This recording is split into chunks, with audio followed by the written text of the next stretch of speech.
changed everything about our lives, everything about our businesses, everything about our families, education. There's not an area of life that hasn't been touched by this. And there's just so many different conversations that are being spawned around our reaction and our ability to cope with this crisis and get through this crisis as a nation and as a world.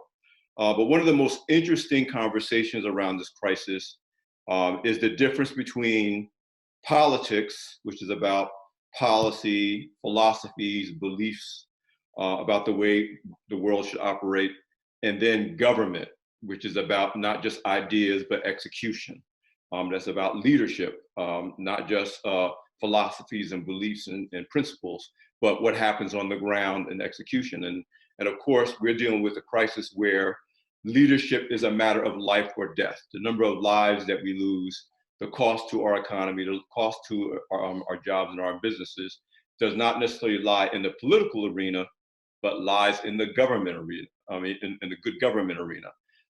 But complicating those matters is that this is an election year, and a hotly contested election year in a very polarized nation that has been very polarized, certainly over the last 5 to 10 years. And all of that is creating, to some degree, chaos, even in terms of how different governors around the country react. And we're at a stage where people are opening up the country. So within that context, we have the perfect person to have this great conversation on the topic of COVID-19, our president, President Trump, and leadership, and what that means in this environment. You know him as the chairman and CEO of BCT Partners, one of the nation's largest Black-owned businesses, the largest Black-owned business ranked by Black Enterprise based in Newark, New Jersey, that does IT, security, and solutions, and a variety of other business, B2B, and government services. You also know him as a multi-book author, including the book Black Faces in White Places, which will also be kind of relevant to this conversation. And it's a footnote to his career. When you look at what he did before this, Rhodes Scholar, 5 degrees, proud fellow graduate of Rutgers University. We got to get that in. And then, of course, what he's done since. But in the middle, 15 years ago, our guest was the winner of the season 4 of The Apprentice. And because of that, is uniquely positioned, has been uniquely positioned to really to bring some observations around the person who is now President Donald Trump. But of course, he knew before he was president, because he worked in his organization after winning The Apprentice. So please welcome to this again, powerful conversation, a uniquely positioned person to have a voice in this conversation, Dr. Randal Pinkett. Hey, thanks for having me on the program, Alfred. And shout to you, my fellow Rutgers alum. No doubt. We have nothing but love for Black Enterprise and nothing but respect for the leadership that you've brought to that organization.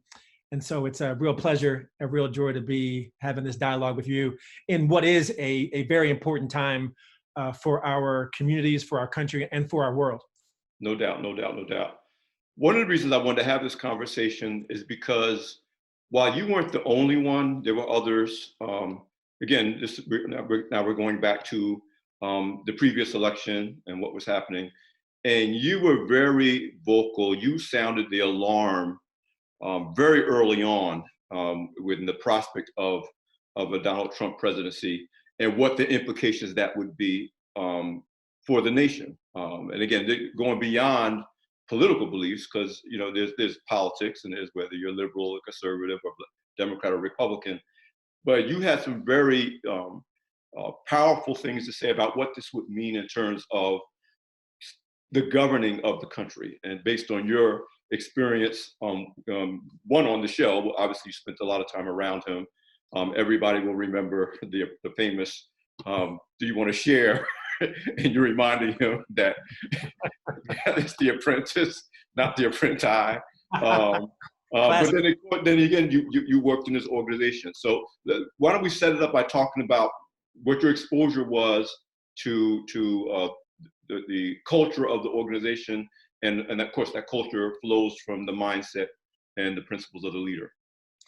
Yeah, absolutely. And it's interesting, Alfred, that my experience from competing on The Apprentice to working for the Trump organization, in many ways, it parallels the experience of America seeing Donald Trump at a distance and now seeing Donald Trump at close range. Mm. So when I was on the show, and even prior to the show, having grown up in New Jersey and being familiar with Donald through his activities as a real estate developer in New York, I knew something about Donald Trump. I mean, I knew he was rich. I knew he was, well, I'm sorry, purportedly rich. I knew he was a developer. I know he had some controversy in discrimination cases, but I didn't know him very well.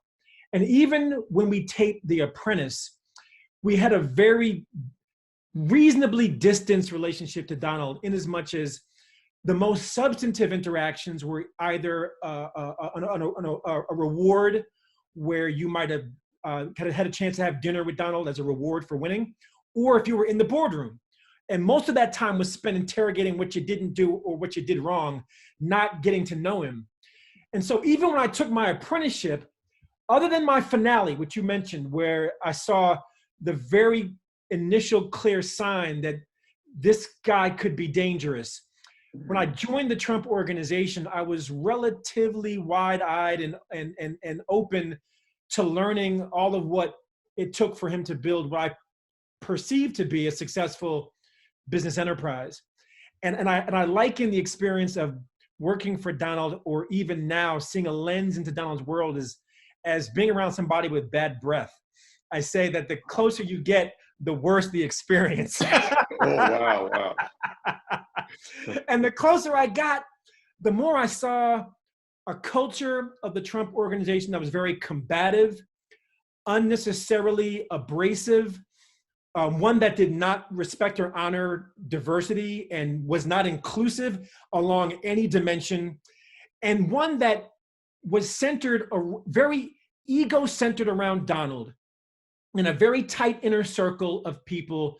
And if you weren't a part of that inner circle, you were basically considered an other. And even those in that inner circle, I found, by and large, were there because they did not challenge Donald in any significant way, because if you challenged him too much, he threw you out of the circle.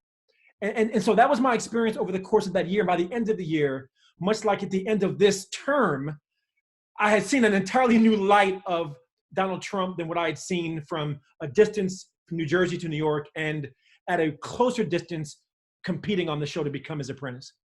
You know, one of the things that prompted me to want to do this interview is my colleague, Caroline Clark, who's the head of the Women of Power brand for Black Enterprise. She said to me in an earlier conversation about 3 weeks ago, she's like, Randal told us what was coming. Like Randal, and you know, if he wanted to say I told you so, he could. That's not who you are. But he was like, you know, Randal, you know, he told us at the beginning. You were on CNN, you were on a variety of national outlets, saying that there were some implications that had less to do with political beliefs and more to do with just some of the things you described, the way he manages, the way he leads, the way he treats people. And we've seen what happens when people, you know, run afoul of him, as you talked about, people getting kicked out of the circle, We've seen it in the intelligence community, the military community. I mean, literally every crisis or question mark that came up in terms of this presidency, if somebody stood on the wrong side of President Trump, they were out, and often out with you know, a kick in the butt and name calling and a variety of other things that, in my opinion, is not very presidential, but it is what it is. So now that you've seen how things played out, and let me just add this little footnote to the question. It was one thing when those battles and those things happened, and, you know, including our mutual friend Omarosa. I mean, she didn't exactly go out with the flowers and roses, but it wasn't a life or death circumstance. It was, you know, a lot of politics. But depending on what you believed and what you believed in, it didn't have a direct impact on your day-to-day life. Now we fast forward to these last now going on 5 months as a nation really in crisis, and now the death toll is now approaching, you know, 70,000. Trump himself has now admitted that it could go as high as 100,000. Health experts are saying it can go up as high as 250,000, depending on what we do between now and here. Talk about what the implications of what you learned working in the Trump organization and how that now translates to the life and death decisions that have happened over these last several months, indecisions, contrary decisions, miscommunications. You know, how does that jive with what you saw in the beginning? Yeah, and let me tie it back to where you started the question, to your conversation with Caroline. So for those who may not be aware, it was during the last presidential election, I led the charge among other former Apprentice candidates. And I was on the phone saying, we all knew he had announced. And I said, given what we know of having seen the inner workings of Donald's behaviors, his personality, his temperament, it would be irresponsible for us to not sound the bell and not let America know what our lived truth was. And I went on the record at that time for two reasons. One I've just disclosed, which was I felt an obligation, almost like a patriotic obligation, to say, this guy is not fit for world leadership. But second, quite honestly, Alfred, is I wanted to go on the record as denouncing his candidacy because so many people were beginning to impute my support of Donald because I was an Apprentice candidate. I'm like, whoa. Oh, right. I competed on the show and I worked for him. That doesn't mean I'm down with this program. So the minute the rallying cry of his candidacy began to gain some momentum, that was when I said, I got to do something to at least let my voice go on the record. So to your point and to Colin's point, I rang the bell. We lost that battle, but the war rages on. And so the things I said then eerily are exactly what we were concerned about, Alfred. What we said at the press conference was that the word I think captures it best is petulant. And I've never used that word more often than I use it now, petulant. Donald has a personality and a temperament that is easily upset, easily makes it personal, easily goes to being vindictive, easily loses sight of what the goal is and will begin to focus in on what appeases and what advances his agenda, his ego, his image. And when you think about how Donald has responded, and the other word I use with Donald is blind spots. Because when you've lived a life of white privilege that Donald has lived his entire life, and you put it on steroids, because white privilege is one thing, but then surrounding yourself with people who reinforce the idea that you're always right and that you're never wrong, and there's no diversity, no difference of opinion, no different perspectives, like that creates an enormous blind spot. So when you sit there and say to yourself, this thing's gonna blow over, the COVID-19, like it's gonna be a few cases, it's gonna go away, or we're doing a great job. You know, we've done the best job in the history of any administration that's handled such a situation. Like when you start hearing those kinds of responses, you see that the combination of the petulant nature of Donald and the blind spots that he creates on his own volition is like the perfect storm of poor leadership. It's the perfect storm. Because what it means is, it means that you create surreal realities. That's this idea of Donald creating people around him that reinforce his own reality. And then you don't have the temperament to take criticism, to acknowledge what you're doing right and doing wrong, and to look at how you can do better. And that's the petulance. Now, those are two fatal flaws of leadership. And I use that term, I don't mean it to be disrespectful, but it's leaded to fatalities. Let's be clear. You know, you say petulance, and I've said, you know, again, since the beginning of the presidency, the word petty comes from the word petulance. And I've called this like the petty president, the petty presidency. That I mean, when you have a president who will literally do a presidential briefing, you know, at 3 o'clock or 5 o'clock, and at 9 o'clock he's on Twitter, and I'm like, what are we, 13? I mean, is this really what, in the middle, especially in the middle of a crisis? I mean, it shouldn't be to me at any time. But in the middle of a crisis, this is what you're thinking about doing. So it really, the petulance wasn't a word I used, but petty is the derivative of that word petulance, and it's really true. But to what degree does this particular crisis kind of press all the wrong buttons in Donald Trump? And by this, I mean this. With every other crisis between, like you said, the surreal reality that's been created around him by people that will never tell him that he's wrong because they want to advance an agenda that fits in with that, or they recognize the price of saying you're wrong. They don't want to, off with your head. They don't want that. Of course, the way Trump was raised and how he grew up. And of course, the tremendous power of a president, that a president can do a heck of a lot, as we found out through the impeachment. And whether you say they, get away with it, whether you call it get away with it or not, you have a tremendous amount of power as president. So for the most part, he's had his way.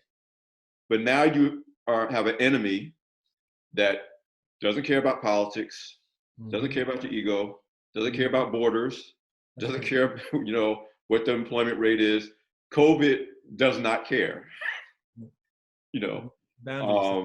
and some of his earlier responses to it's going to go away like a miracle, and it was almost an effort to force a reality, his desired reality, on an enemy that could not be affected by that in the way human beings and systems and programs can be. So when you look at that, if you look at Trump's temperament as the irresistible force that had gotten past everything up to this point, but then you have this virus that's an immovable object. What happens? I mean, when we see these eruptions, when we see, the finger pointing at everybody from China to governors to healthcare workers, are what are they doing with the masks? I mean, how does that jive with your perception of his leadership during this crisis? It goes right to the fault lines of his leadership. That's what it does. It exacerbates his limitations, and it shines a light so brightly that it's difficult not for those weaknesses to be exposed.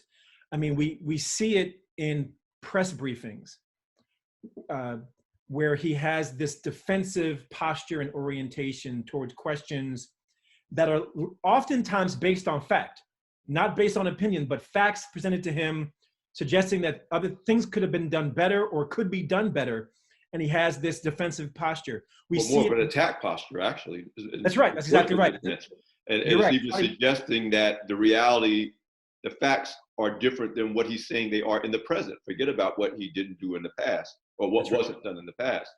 There's a literal attack mode. Media people know going in there knowing that it's going to be adversarial because he's in attack mode. That's exactly right. And it gets back to what I said about the culture, adversarial culture. It gets to his denial of the facts as they are currently presented. And again, getting back to this idea of fault lines and Donald creating a surreal reality, which is almost like a play of words for a guy who came out of reality TV. Think about how Donald delivers misinformation. It's one thing to get the information wrong. It's one thing to have the audacity to believe that you should be commenting on things that you're completely unqualified to comment on. So when you say that people should be using disinfectant or shining ultraviolet light, and you're having a conversation with professionals, first of all, you might have saw the video of Fauci's face when that came out of his mouth. It looked like he was poor Dr. Burks. She wanted to just disappear. Because he was dying inside, right? Like that has implications because now Lysol's getting phone calls from people saying, "Is this okay?" I mean, that's where it ends up going, and so many examples that we've seen from the White House briefings of irresponsible misinformation for which he's not qualified to comment on. But you made a good point a moment ago, Alfred, which is it's one thing when you display these kinds of behaviors in a privately held business and all that's on stake is casinos and hotels and gambling and again, not to dismiss people's jobs, but we're not talking about people's livelihoods. And when you're the president of the United States, the responsibility you have to be careful, to be metered, to be thoughtful, to be conservative in what you say and what you do, to be a role model while you're standing there with no mask, no social distancing. You got Pence out there going to hospitals, no mask, no social distancing. Like, these are the examples and the lack of leadership that, again, this coronavirus has only highlighted those fault lines and exacerbated those limitations. You know, one of the other things that I've been saying in conversations with people, both on social media and in personal conversations, well, as personal as you can get during the crisis, in Zoom conversations and whatever, family meetings, is that the healthcare professionals, the healthcare policy professionals, Dr. Fauci, Dr. Birx, I mean, all of them, even the Attorney General, whose name escapes me, I've been saying that they are, in many ways, the only thing standing between us and the virus going buck wild, meaning that they are doing their best to try to kind of manage the president in a way that they can still put forth good information, good policies, realistic information about how soon a vaccine is going to come, realistic information about how much testing is needed. I mean, all along the way. And you and I both know, I'm going to speak for you, that if it was in any other arena, Dr. Fauci, Dr. Birx, all those guys have been fired. Like, if he could, he would. He would. I completely agree. Dr. Fauci is the closest thing, I when I tell people, it's the closest thing to bulletproof we've seen since this presidency started, because he's served so many presidents, Republican and Democrat. He's been involved with everything from the AIDS epidemic to SARS to MERS. I mean, you can't impeach his expertise and his experience. And he has been staunchly apolitical through this whole thing. Staunchly apolitical. And of course, that's a problem, because if you're being apolitical, if you're really going by data and the science, and the data and the science doesn't align with what the president wants or needs to happen, then again, it's the irresistible force and immovable object. So what do you think about that dynamic in terms of, in some ways, a group of people, in this case, the healthcare experts, the scientists, who literally are standing to protect America from policies that could do real damage in terms of loss of life? No, good points. And it reflects a pattern that we see, that I've seen over the arc of Donald's career. That's Bill Barr, the Attorney General. Yes.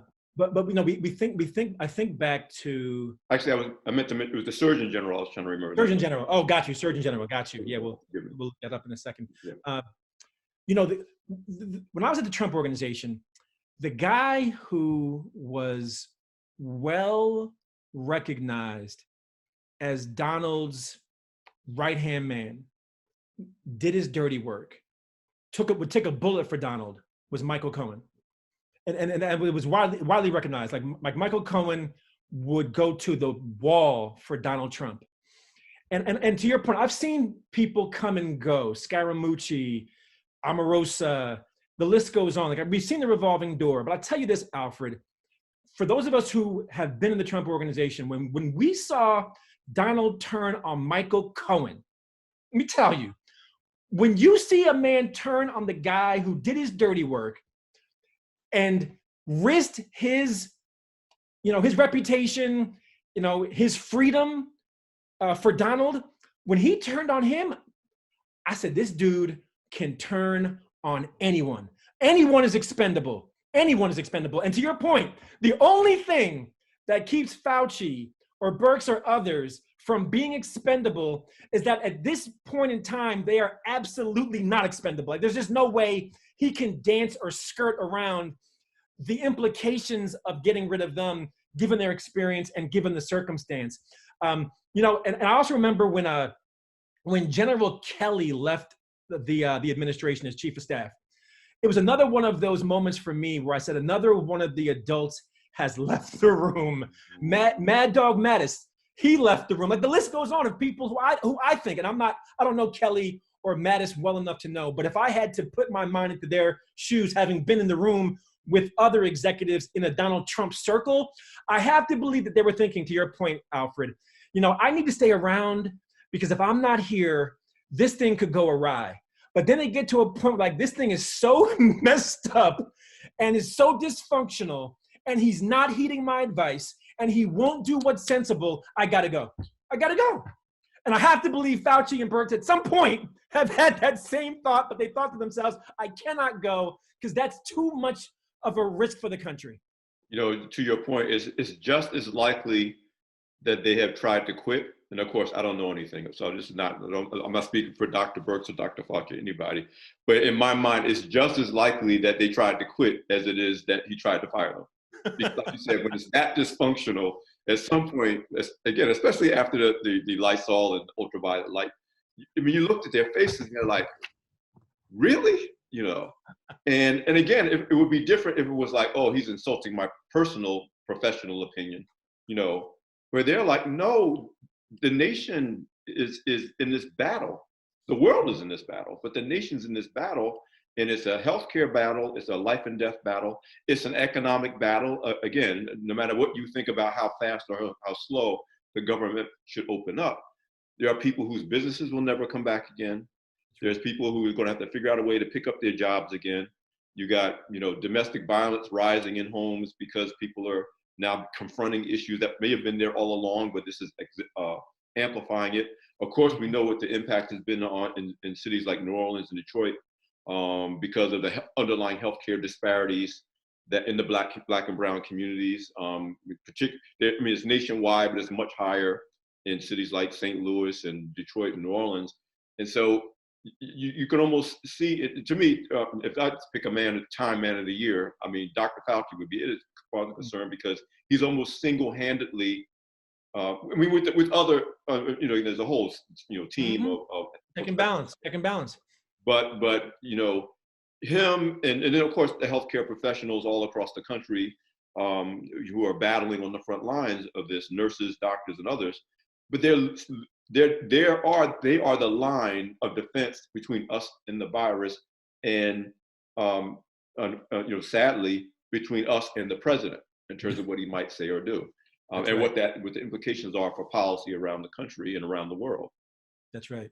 So let's circle that to now and going forward. And first of all, what do you think are the real implications of this as the virus is here? And as I tell people, it's not about stopping the virus or killing the virus. It's learning how to coexist with the virus and still be able to go on with our lives. Mm-hmm. The AIDS virus has no vaccine. The flu has vaccines, but there are people who are so anti-vaccine that not everybody uses it. Mm-hmm. So viruses don't just go away. They're a living thing that live in our global ecosystem. It's just a matter of how do we prepare for the therapies and to peacefully coexist with it. Mm-hmm. So the virus is not going away, but you still have this election in November 2020. We do know that much of what's driving not only President Trump's agenda, but the Republican Party's agenda is that the one thing they could count on is this big stick about why they should be reelected is the economy. And of course, the one thing that, other than beyond, life and death, that the coronavirus has totally destroyed for the near future anyway, is the economy. That's right. So there's the pressure to get the economy going again. Yeah. What do you think are going to be the implications of that in terms of leadership from the White House, leadership from President Trump, as we navigate our way, and of course, we weigh in about what that means for Joe Biden as well as the presumptive Democratic nominee toward this 2020 election? What are some of the things that you think about? Yeah, no, it's a great question, and there's so much there. All of our elected officials are in a very difficult situation trying to balance public health and economic health, right? How soon and in what way do we reopen our economy? My sense is that Donald understands or is factoring into his calculus the implications of all this for his reelection, without a doubt, right? That's absolutely clear.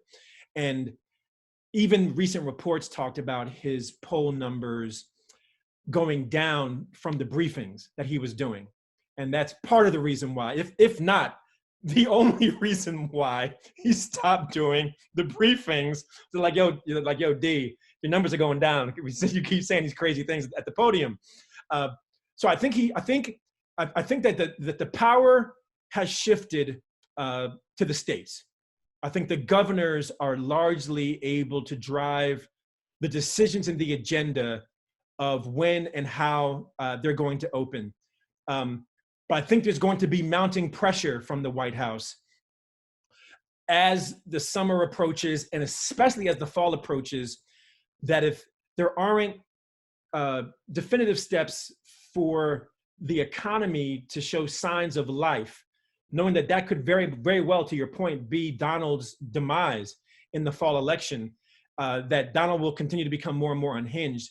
And unfortunately, I think will start to, not that he hasn't already done this, but I think he will lean even further toward compromising what is sensible public health steps in order to try to get the economy to a place where he has something salvageable by the time people go into the voting box. So I'm concerned, is where I'm really going. I'm concerned that as the clock continues to tick, if it's not wise for us to slow down the reopening of the economy, that Donald is going to start trying to pull levers in order to do it, because he will know that the absence of a sign of life in the economy means he will have a very uphill battle coming into the November election. Well, it's almost like very much he wants and perhaps needs to be able to say by the time we get to, let's say, September, that we're recovered, or we're in recovery from all this, when both healthcare experts and most economic indicators say that we will come out of it a lot more slowly than we had to go into it because of the abruptness of social distancing. And I want to throw, as part of this conversation for our audience, against the backdrop, which is what we saw with the Wisconsin primary. And again, that was a microcosm of the battle between, do you exercise your democratic right to vote, or do you protect your health? And there's been now a couple of dozen of deaths from COVID-19 that have been traced back to people that either worked the election or voted that day, when the attempt to push it to later in the cycle was overturned.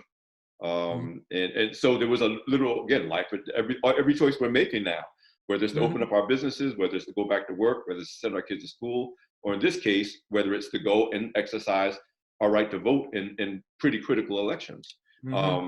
Absolutely. So what that brings to mind for me is that in the fall, you got a perfect storm that, I mean, it's impossible to predict what will happen, but the stakes are going to be so much higher. One, the elections are in the fall.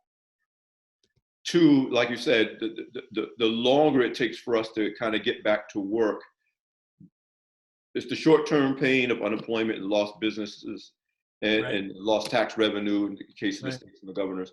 And of course, the long-term pain of millions of people, unemployment, et cetera. Then add into that what Dr. Fauci and other experts are saying is that based on the history of past viruses and based on what we know about viruses, there's very likely to be a second wave. Yeah, and I'll add to that also, Alfred. Also, the longer we're in economic turmoil, that also becomes a matter of life or death, because people can't get groceries, they can't get food, they can't sustain themselves. So that at its extremes is also going to become a matter of life or death. So continue.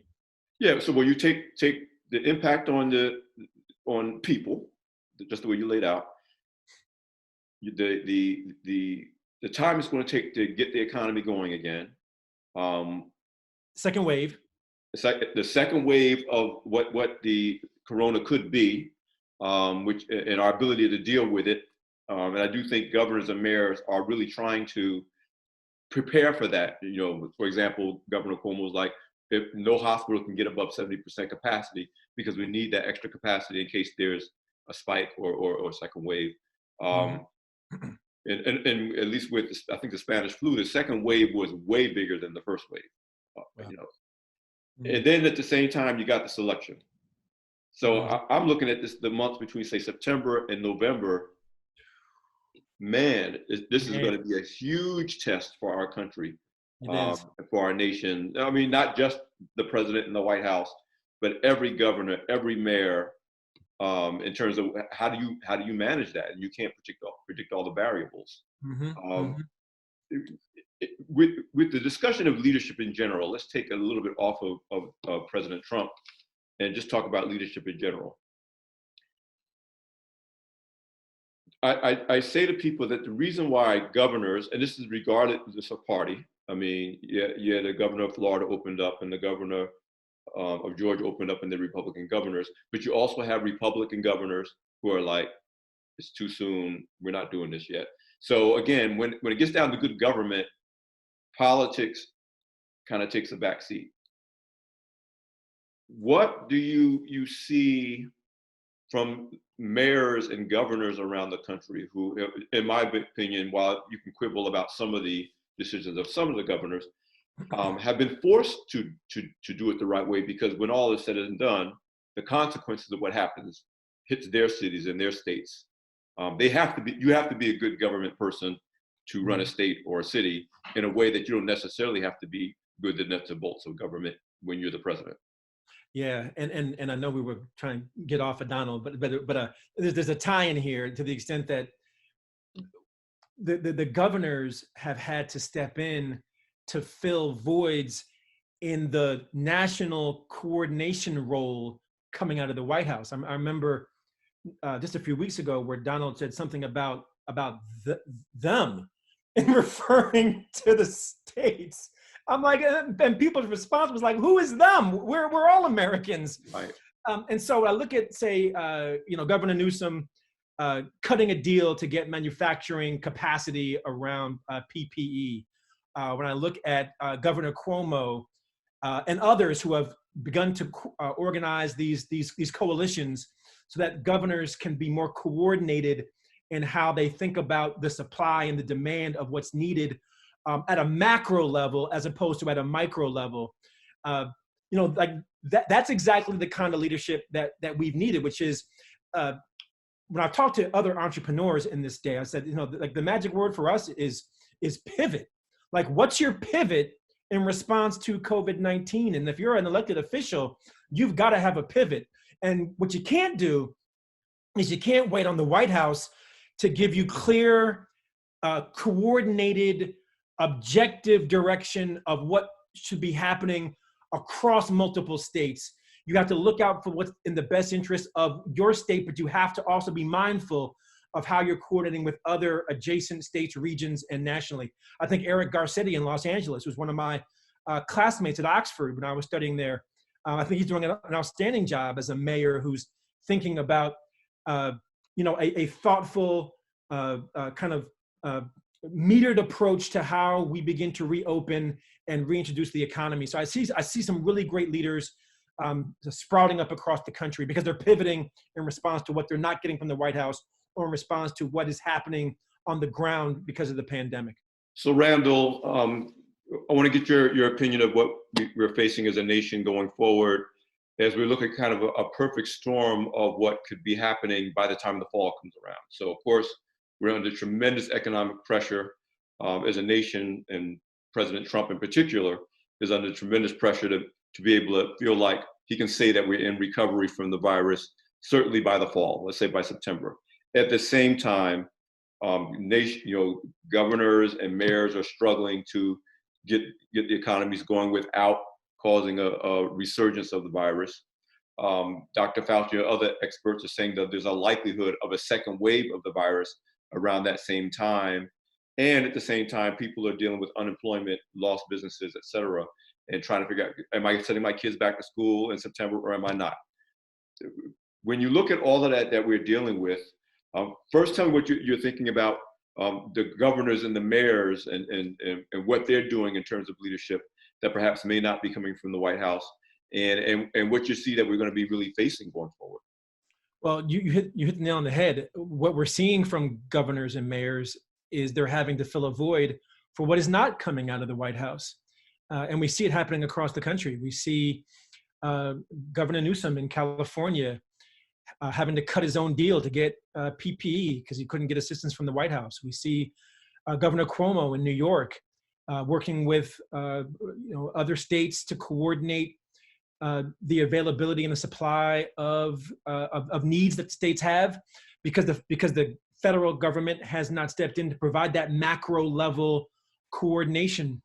And we see a really interesting, I think, juxtaposition between particularly rural or more sparsely populated areas and more densely populated areas, for obvious reasons. I mean, the many of the hot spots are cities. And I look at Georgia, for example, where the governor announced that they were reopening, yet the mayor of Atlanta said, we're not ready. And I know you've talked about with others the critical importance of cities as it relates to transportation, that these are international hubs, and that the dynamics playing out, to your question, really are at the city, at the state, and for lack thereof, at the federal level. But I think we see some really wonderful examples of leaders stepping up. I think Mayor Garcetti, I think Mayor Bottoms in Atlanta, Garcetti in Los Angeles, I think they're doing outstanding jobs and are having to elevate their perspective. Because if you think about this, of what's only from what's happening in your backyard, then which sometimes we see coming out of the White House, then you're a part of the problem. Like, this is a tragedy of the commons. We have to think about the commons, because this thing, to our earlier conversation, knows no borders. It has no discrimination other than the disparities that we're seeing. That's another conversation. Right. But at the end of the day, this is a global pandemic, and it needs global thinking to solve that pandemic. You're talking about the mayors of Los Angeles, the mayor, I'm thinking Los Angeles, Chicago, New York, San Francisco, and Atlanta. And when you look at the pandemic, it's the enemy that takes advantage of opportunity. Mm-hmm. It gets in where it fits in. If there's a weakness, that's where it goes. And when you talk about a global pandemic, those cities have to take it seriously, because when all is said and done, while the president closed the front door to the pandemic coming from China, which was the right thing to do given what was happening in California. But meanwhile, now we know, because of information that was released from the CDC this week, that the virus had already come through the back door from Europe through New York and Atlanta and Chicago. Mm-hmm. And that door didn't get shut nearly in time. And as a result, by the time we started shutting doors, the virus is already in the house doing damage. That's right.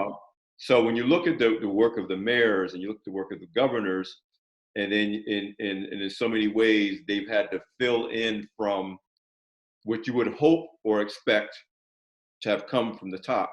Mm-hmm. And the reason why you hope for a better coordination, because it's one thing to rain down policies from 30,000 feet, which is basically what the federal government does in general.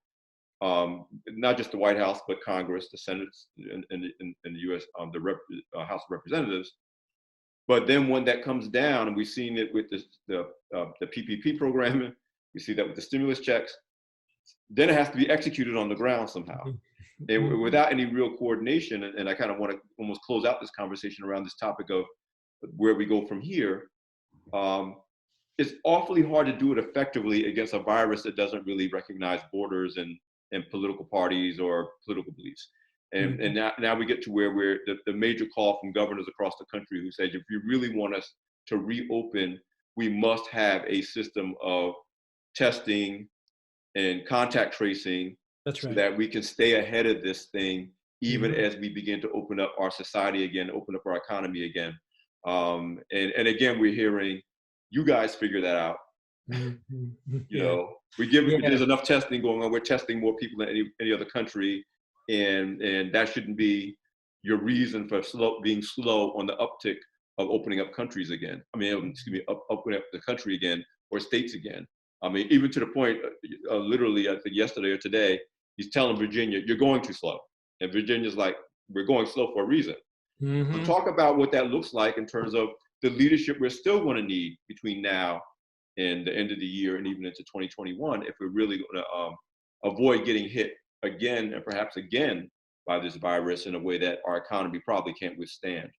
Yeah, there's the great saying, you can tell me what to do, or you can tell me how to do it, but you can't tell me both. And in this case, we've got federal leadership not telling people what they need to do and not telling them how to do it. So you want me to reopen, but you don't want to give me testing. You don't want to give me contact tracing. And again, we go back to these fault lines. At the end of the day, no matter how effective governors and mayors are, there are still some things that they either can't do or certainly can't do as well as the federal government can, period. When we think about a system of testing and a system of contact tracing, that can't be certain states do it and certain states don't. We are a nation, people cross borders. And to your point, which is a point we can't lose, Alfred, is that this virus gets in where it fits in. So if we have testing in California by Governor Newsom, but we don't have testing in Washington, then that's just a failed system. So what we really are going to need is, I think governors have and are going to continue to either self-organize regional or national consortia in the absence of federal intervention, or they're going to press the federal government for response. But the sad thing is, I think I see governors playing a game where they are being very transparent about their conversations with President Trump, about what they're asking for, what they're not getting, with the hope, and this might have worked with previous presidents, that will get a response because they don't want to be embarrassed or don't want to be outed or don't want to seem as non-responsive to the states. But to your earlier point, what we still see is this adversarial offensive position that is not seeing states as partners, but seeing them as other. And in the absence of that, I do think governors and mayors are going to step up and fill voids to the best of their ability, but it may still be to the detriment of the broader commons of the country. When we look at the long-term prospects for our nation in the world of Corona, and I look at how we respond to the past crises, the number one key to getting the economy going again, when it boils down to it, no matter where you fall on the political spectrum as an American, is, do I feel safe? When I get on the subway train or New Jersey Transit or the Chicago L line, whatever, to get to where I got to go, am I safe? When I send my kids to school or when I go to teach school, will I be safe? When I'm sitting across from my coworker, will I be safe? And that's why the testing and the contact tracing is not only important to control the virus, it's actually even more important for us to get into a psychological space as a nation to go back to work, even if it's different than the work world we left. And the parallel I compare it to is the importance of the TSA in the aftermath of 9/11.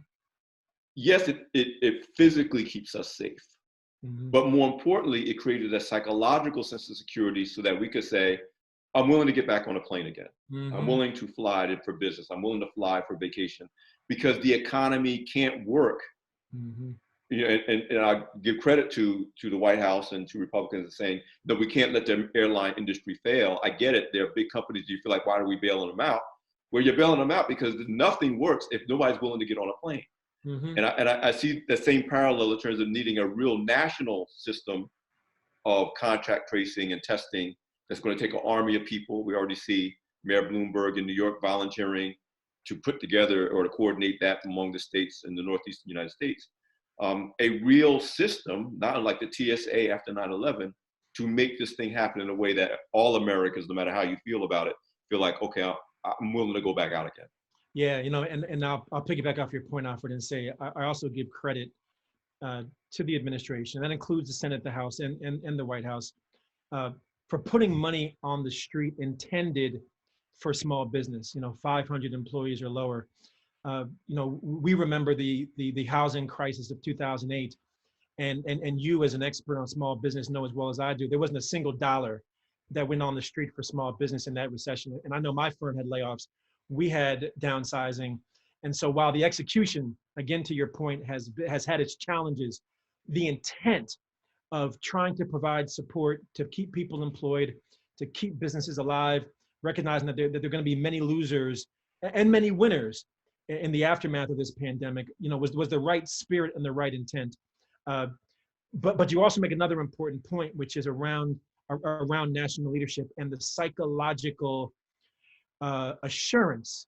I heard a great description of Trump the other day that said he has empathy deficit disorder. Yeah. And again, everything he does, we've seen signs of this before. We saw that in Puerto Rico when he was throwing paper towels to people as if that's an appropriate response for a leader. And we've seen that in other contexts that we could go on and on and on. But it's a combination of the policies and the practices that give people psychological assurance, but it's also the personality of our leaders. And that the things that they say and the things that they do create a tone. You talked earlier about JFK and FDR, and we can even talk about Obama. I mean, people called him the comforter in chief. So, I mean, all of this, to your point, TSA 9/11, George Bush 9/11, all of these leadership policy actions all feed into a national narrative of whether people not only see talk that gives them comfort, but see the walk behind that talk also. Yeah, because when it boils down to it, we're talking about the security of America, which is the first priority of a president, which is the safety and security of its citizens. Mm-hmm. And we haven't been feeling a lot of safety and security, certainly over the last several months. Listen, to wrap everything up, what are your thoughts about what needs to happen for the sake of the country? And to me, the conversation about leadership transcends party. And if we don't learn anything else, we've learned that during this pandemic. Parties matter, political philosophies matter. If you believe in liberal principles, you should hold on to those principles. If you're conservative, hold on to those principles. If you're independent, hold on to those principles. Whatever your principles are, but the bottom line is our security is at stake no matter how you slice it. So what is your take? You gave very strong opinions of what your take was for the last election. What is your take about what's at stake for this coming election? I'm going to feel like a broken record in an era where we don't even buy records. We are, they say, fool me once, shame on you. Fool me twice, shame on me. And 4 years ago, we were in a fool me once, shame on you. And I said after the election, I said regularly that people would say, shame on Donald. I said, no, shame on America. We elected him. He showed his colors. What did Maya Angelou say? If somebody shows you who they are, believe them. Yes. He showed us who he was. So we got exactly what we bargained for. So now, 2020, there's no excuse, Alfred. You can't say, oh, I didn't know, or, there's no more what ifs for the presidency of Donald Trump. There's no more what ifs. There is just a what and a retrospective of what happened. And so we had to go to the polls as Americans, and we have to cast our vote, not based on speculation, but based on observation. What did we see in our leaders? And that's, to your point, across all party lines, state, local, at the city level, at the federal level, city council, take your pick.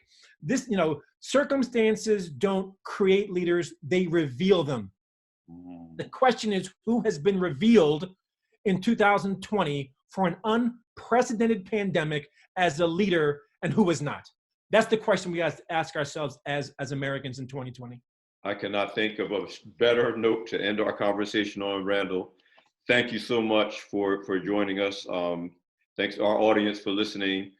This is Alfred Edmond Jr., Executive Editor at Large, Senior VP at Black Enterprise.